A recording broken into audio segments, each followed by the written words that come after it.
Hello বন্ধুরা, আজ Sunday রবিবার, তাই আজকে ছুটির দিন। তাহলে আপনারা কি রান্না টান্না করেছেন আমাকে জানাবেন। আজ আমি কি রান্না করলাম সেটাই আপনাদের দেখাচ্ছি। দেখুন, প্রথমে হলো ভাত করেছি।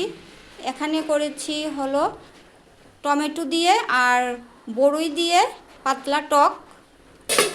এখানে রয়েছে সকালে বানিয়েছিলাম, এটা রয়েছে বেগুন ভর্তা। এটা খুব ভালো লাগে খেতে।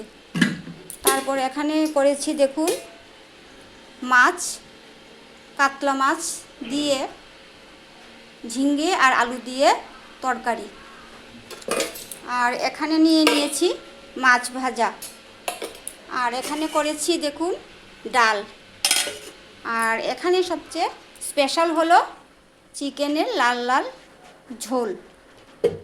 তাহলে আমার এই ভিডিওটা আপনাদের কেমন লাগলো জানাবেন, একটা লাইক করে দেবেন। টাটা।